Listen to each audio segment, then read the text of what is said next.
Alright, let's do this. Where are you going?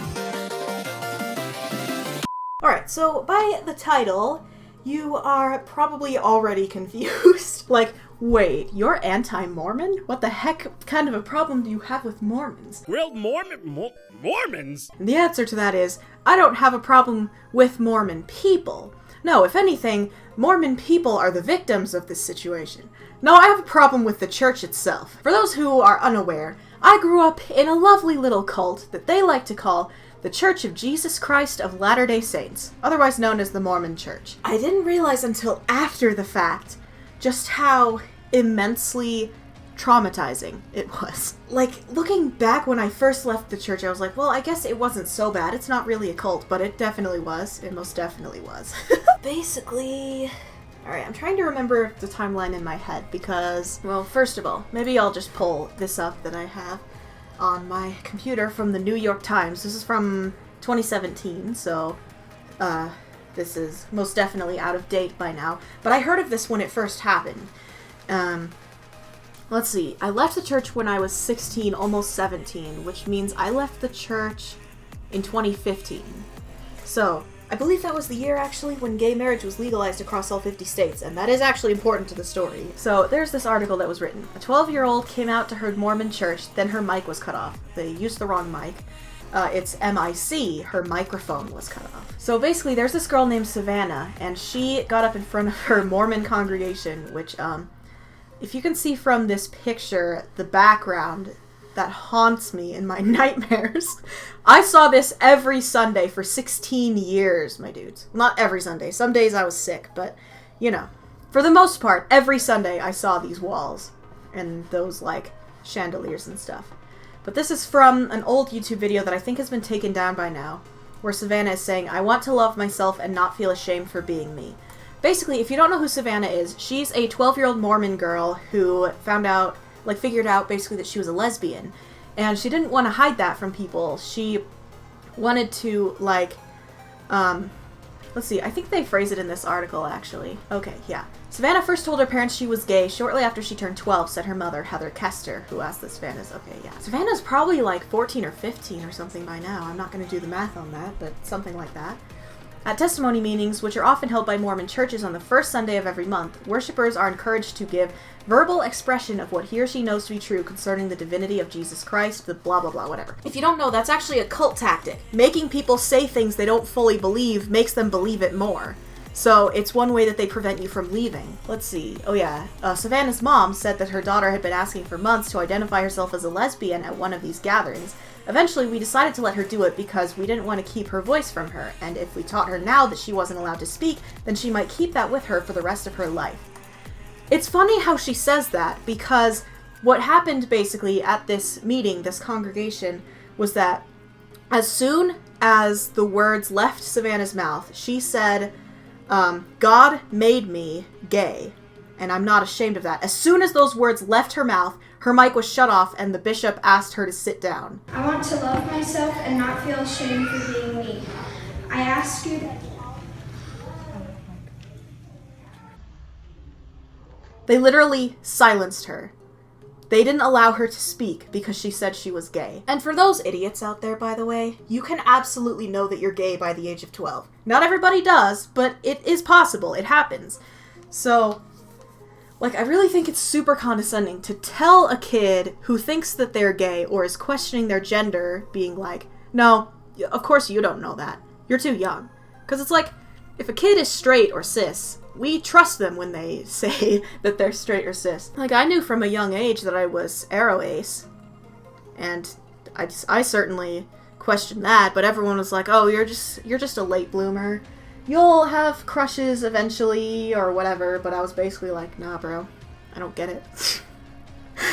I don't get it. I mean, I kind of get it now, because I'm actually demisexual and demi-romantic, so I sort of get it, but not to the extent that someone who is allosexual would understand. So, you're probably wondering from all of this, talk about gayness, was it the factor that made me leave the church? And the answer is yes. There were many, many contributing factors as to why the church ended up so bad for me, why I realized it.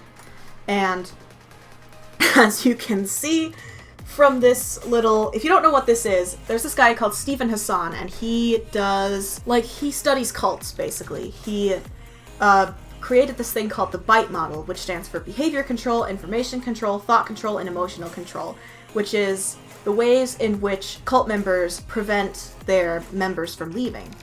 And I've been through this list many times with the Mormon Church. I've thought back especially to when I was in the church and from what other people have said their church did. And so I put red check marks on everything that they do meet, because the more check marks there are, the worse it is, because the more it is a cult. And so, I mean, sorry if you're red-green colorblind, but just so you know, if you can't see it, the check marks are red and the X's are green. Because the more X's there are, the less it is related to a cult. Excuse me. And even with, like, the things that have X's on them, they are super, like, iffy. Like, this one, for example, gaslight you to make you doubt your own memory. As far as I remember, the church never did that, but I literally grew up with a better version of the church than other people had, because of various different factors. I mean, if a cult gets big enough, it literally gets better because it integrates into the better fabric of society, and more people start to change things about the church without realizing it, because they have their own internal sense of morality and they're trying to justify what they feel to what their church is like. I'm not going to go through this whole thing. I'm not going to explain my thought process for all of this, but just so you know, just from looking at this, you can tell the Mormon Church is a cult. It is very much a cult. If you're curious about cults, by the way, I would recommend Telltale on YouTube. He's an atheist YouTuber, and he is an ex-Jehovah's Witness. And I would also recommend Mr. Atheist, who is actually an ex-Mormon himself, and he talks about the Mormon Church and how, since he's older than me, he literally had a worse version of the church than me. I've been talking for 8 minutes, wow. All of that is important, though, because I decided to make this, which is a comic I wrote about the experience of living in the church and then leaving the church. Basically, there's this character here. I don't really know what race she is. I was thinking like Indian or something. I gave her like nice thick eyebrows and those bright brown eyes that I love. And I think this was back when I was sort of finalizing the style I have today. But basically, there's this character who is going through the motions of the church, but then they see the outside for the first time and realize that you can never really know that you're in a cult unless you see what it looks like from the outside. As long as you're in a cult, you can't tell that you're in a cult. You need to be able to step back and look at it from an outsider's perspective in order to be able to tell if it's a cult or not. And that is something I very much experienced in the church myself. As this character is going through their, like, thought process, they realize that they are happier outside the church than in it. And as you might also notice, the farther in the comic it gets, by page 5, it's super colorful.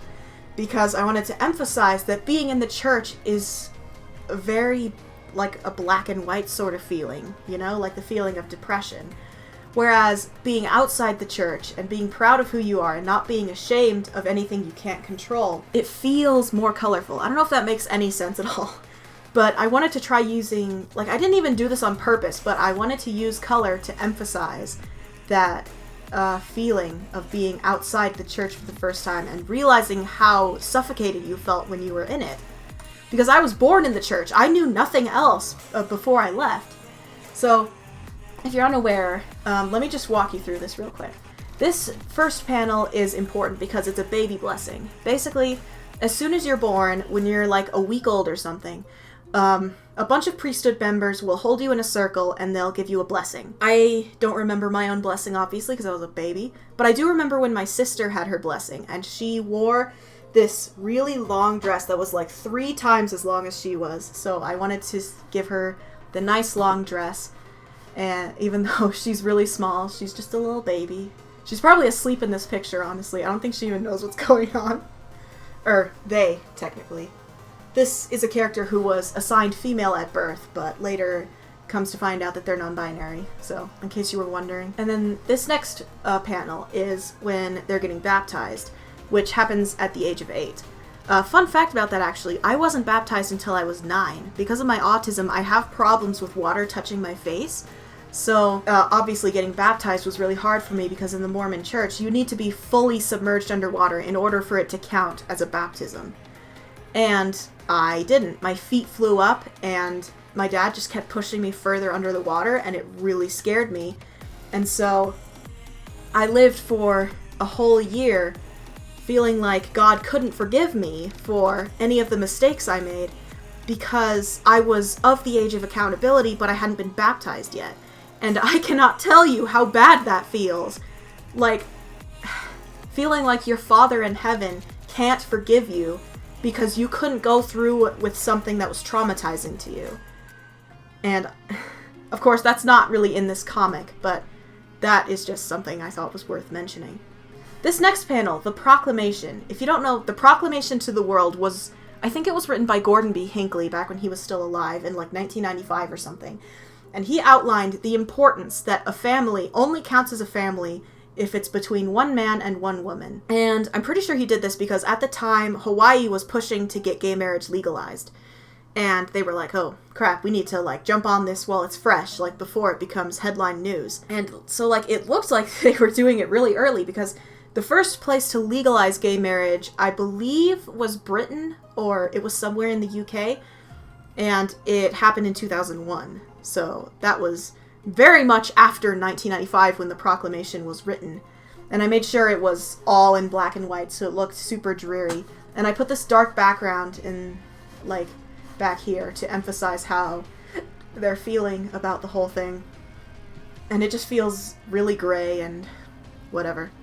This next panel is important too, because Doubt Your Doubts is something huge in the Mormon church. Like, there's this guy, his name is Dieter F. Uchtdorf, and he's one of the 12 apostles of the church. He gave a now iconic speech at General Conference one time, where he basically said, doubt your doubts before you doubt your faith. And if you don't know, that's also a cult tactic. They want to stop critical thinking before it can happen. Because if you think about the Mormon church critically for more than 5 seconds, you realize that it's all bullshit. So you just can't doubt it.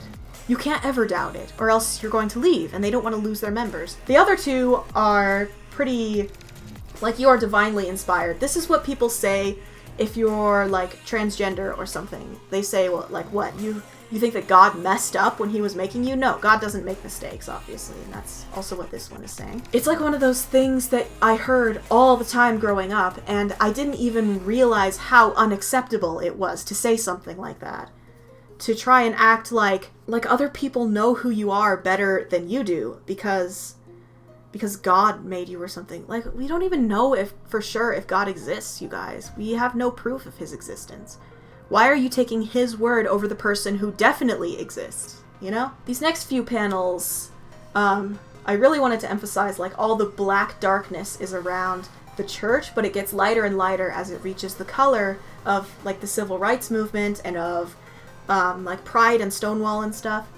And I added this, this like fist that sort of resembles the symbol for Black Lives Matter or something. I think, I don't remember for sure. I made this comic a long time ago, like a few months ago at least. But you'll notice that the love is love sign, where it has one man and one woman, but it also has 2 men and 2 women, is in color. In fact, these are 2 of my favorite colors, this bright sky blue color and this pink color. I wanted it to look super bright and colorful because that's literally how it feels when that thing, like, connects in your brain and you suddenly realize how wrong you were, you know? So then it goes through this montage of this character cutting their hair and, like, putting on a binder for the first time and, like, realizing that the person in the mirror is finally matching who they are on the inside. I'm not non-binary, but I do know non-binary and, like, other kinds of trans people, and that's usually how they describe it. Like, when they finally dress the way they always wanted to, and they look in the mirror and they just think, holy shit, this is me. So that's why the background is pink also, because of that color. Then, oh yeah, there were all these people holding these signs that say things like, you know, doubt your doubts, God doesn't make mistakes. But this sign says, stay in the cult. And I did that because, you could probably guess, but I did that because, like, it becomes blatantly obvious when you're on your way out of it. When you look back and you see those thinly veiled attempts to keep people in the cult. You see them for what they are for the first time, and it's like in this next panel. For me, when I wasn't a Mormon anymore, it was like a window shattering.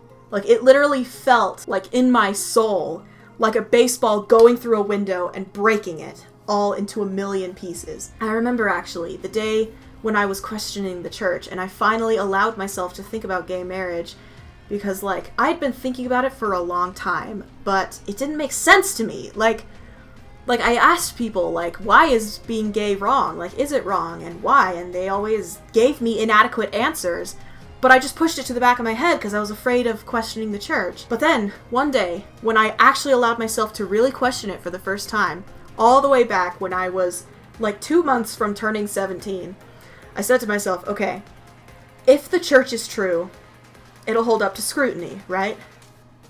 And that was literally the last thought I had as a Mormon. I mean, I still believed in God, kind of, in a way, but I was no longer a Mormon. And so that's why I put the shattering glass in the pupils, because that's what it feels like. And then you can see they are themselves. They're leaving the cult. This sign says this isn't right, by the way, if that's hard to read. Because once you realize that you've been in a cult for so long, you can't stay in it anymore. Like, that's why people say nobody who's in a cult will admit that they're in a cult. Because if you knew you were in a cult, you would get out, you know? Like, nobody wants to be in a cult. They just end up in cults for whatever reason. So then, as the pride flags come along and all of these people who are super varied come along, I don't know if you noticed, but in the Mormon church, a lot of people basically look exactly the same. Like, when I was growing up, I have really short hair now, in case you didn't know that. I know I don't show my face on camera a lot, but I have really short hair. Like, it's shorter than a pixie cut right now. And so, but like growing up, all the girls I knew had hair that was at least bob length or longer. No girls I ever knew my age in my neighborhood had short hair. And so that's why I had long hair for the longest time, because I literally just didn't think about cutting it shorter. Of course, there were other factors that led me to keeping my long hair for so long, but now I've realized that I really like my short hair. I'm not trans or anything. I still identify as female, but I really like having short hair. I'm like kind of a tomboy, so, you know. And so that's why I put these, like, people here. Because I wanted to emphasize that once you leave the church, you realize just how different people are.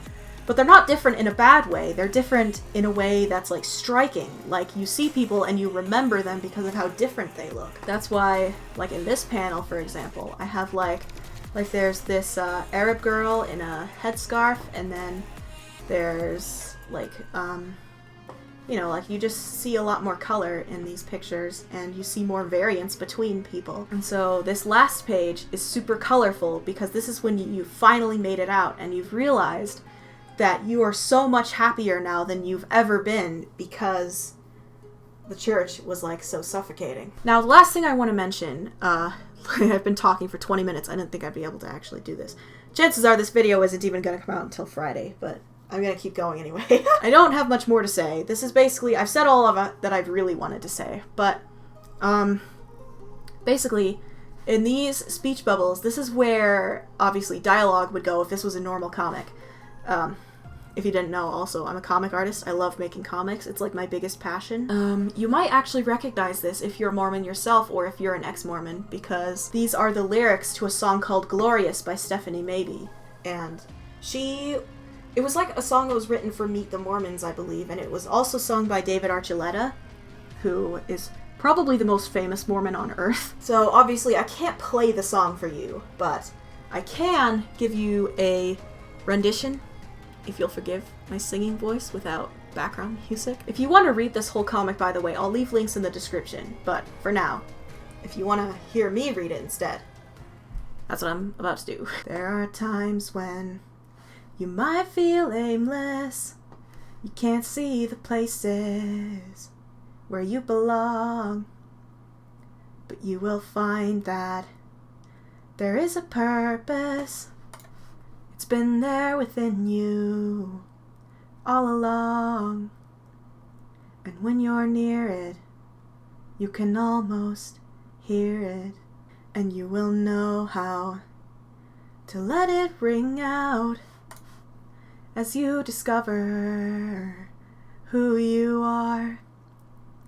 Others around you will start to wake up to the sounds that are in their hearts.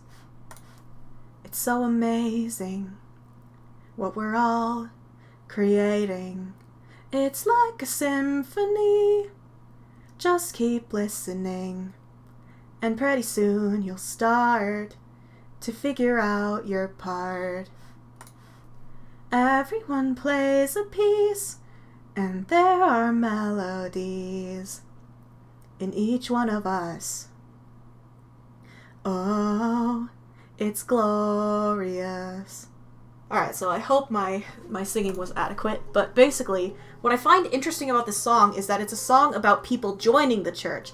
Basically, in Mormonism, they believe that the second coming will happen when everyone knows about the church in the world, basically.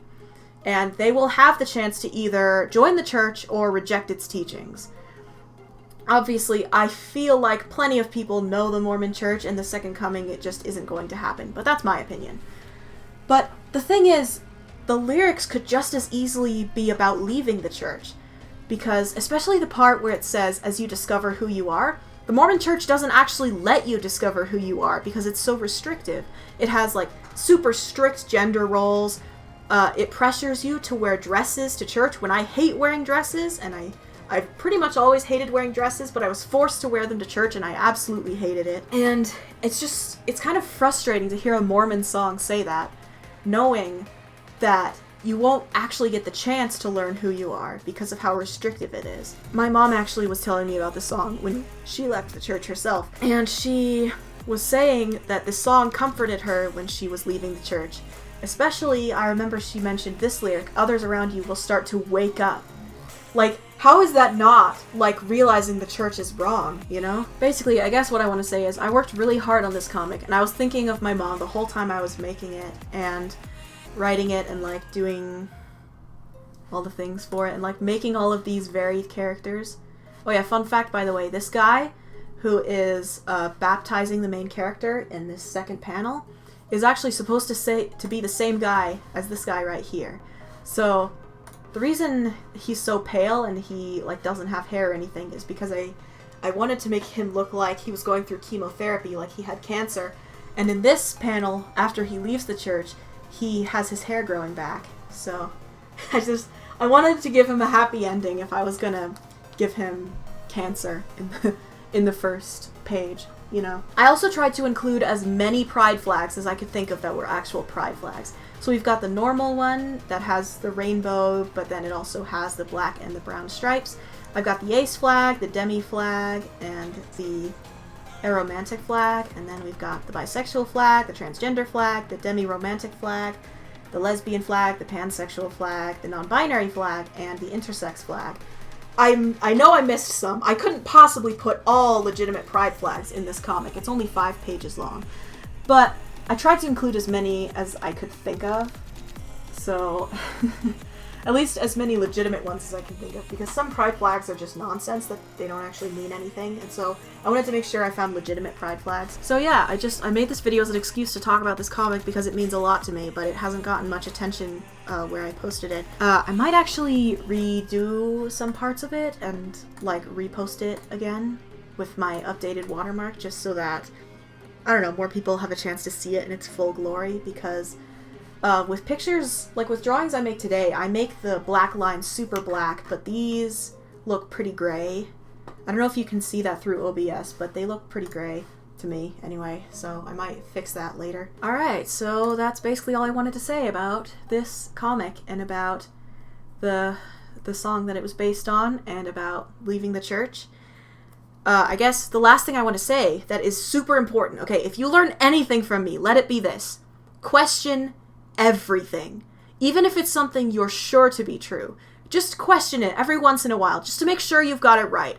Look up sources that contradict what you already believe, and actually consider what they're saying. Because being stuck in what you already believe is what kept me in that cult for so long. And it's miserable being trapped like that, and not even knowing that you're trapped, not even realizing it. It's just, I don't know. Like, if you're a Mormon and you're watching this video, just remember that I'm not against you. I'm against the church itself. The church itself is probably hurting you, and you probably don't even realize it. And I just wish more people could see that, because, like, when you're on the outside, it's so easy to look at someone and hear them talk and say things that are just so unacceptable, and you want to just grab them by the shirt collar and yell, "You're in a cult, you need to get out." But obviously that's the last thing you want to do to someone who's in a cult, because trying to tell someone that they're wrong will make it more likely that they'll be even more convinced that they were right in the first place. But still, the temptation is there, you know? Like, I want to help these people. Like, so many people who are still in the church are my friends, and I don't like the idea that they're suffering the way I used to, but there's not really anything I can do about that, you know? Sometimes you just need to respect people's beliefs, because you literally can't do anything else. Anyway, that's all I can think of saying at the moment. If I think of more, I'll probably put them in the description or in a comment on this video or something. Thank you so much for watching this extremely rambly anti-Mormon video. And just remember that you could always be wrong. It's possible. It's okay to be wrong, as long as you recognize that you could be wrong. You know? If you accept the fact that you could be wrong, you're more likely to get it right in the future.